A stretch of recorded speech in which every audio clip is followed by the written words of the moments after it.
As promised, we're about to break down the second half of Todd McShay's latest NFL draft big board. There are some more changes here. We'll also break down some of the players who were on his top 32 last time and then fell off that list. Let's get into it.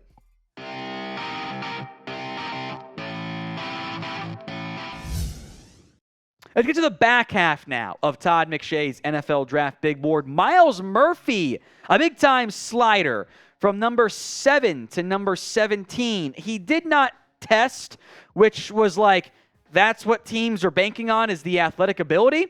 Came in just a little bit lighter than thought, but nothing too concerning there.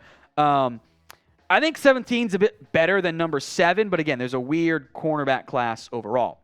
Another big riser, Emmanuel Forbes, was not ranked and now jumps to number 18. My player comp is Slenderman. He just doesn't, there's no meat on this guy's bones. He's 6'1", 166. Fantastic ball skills, but man, the size there is going to scare off teams. That's just going to be the unfortunate reality there. Ooh, another comp, not as maybe talented, Chet Holmgren. Just super skinny player. He's a baller, though. But I am surprised that Todd jumped him up over Joey Porter Jr. 4.46 at 6'3", 193 is really good. I don't know why JPJ slid down 5 spots. Maybe he's a little stiff, but I think he's great. I think he's a top 3 corner for me pretty easily. Jaxon Smith-Njigba up 1 spot. Elite agility testing, which was the hope. Did not run the 40 because it would have been in the 4.5s, and that's okay. Number 21, Keion Wright. So this is kind of more of a Senior Bowl riser, I suppose, / recent buzz on him. Not ranked last time, now in the top 21. I think he goes in the first round. I wish he had tested fully because I think he would have put up some really good numbers, but overall, I'm talking about premium athletic upside here. Dalton Kincaid was not ranked. Now he's top 22 despite not testing at all. So I think there's some adjustments of what other people are telling McShay to do here overall. Did not test with the back injury. That's got to get checked out, by the way. But as a seam stretcher, pass catcher at tight end, I think best one in the class. Number 23, Anthony Richardson. He jumped up from number 32, put up a show at the combine from an athletic testing standpoint. Still missed some throws. That's okay. That's how he's going to be early on. The player comps have been like Cam Newton, Justin Fields, Lamar Jackson hybrid. You know, athletically, modern-day Daunte Culpepper is what he tested like. And go back and look at Culpepper's numbers on the ground and testing-wise. Damn good athlete. And a bigger guy just like Richardson is too. Is he going to go, though, in the top 5? Maybe in a trade-up scenario. It's everyone got extended, everyone got pay raises for drafting him, or everyone gets fired for doing it. Y for yes, N for no. Does A-Rich go top 15 in the comment section? Broderick Jones slides 4 spots, so I call it some adjustments within the same tier there. He's number 24. Deonte Banks, number 25, was not ranked last time, but 4.35 at 6 foot, almost 200 pounds. Yeah, that dude's going to get drafted pretty early. Zay Flowers up 5 spots. Do not believe the 13 pounds of muscle. It's just not true. Can't do it. Not how the human body works. But more weight, still athletic, that is true. Darnell Wright, not ranked last time, sneaks in the top 32. I think he has to play right tackle because he was bad at left tackle the previous year at Tennessee. Teams need tackle talent. He moved very well. That's a big sign for him. I think he's going to be a sneaky round 1 pick.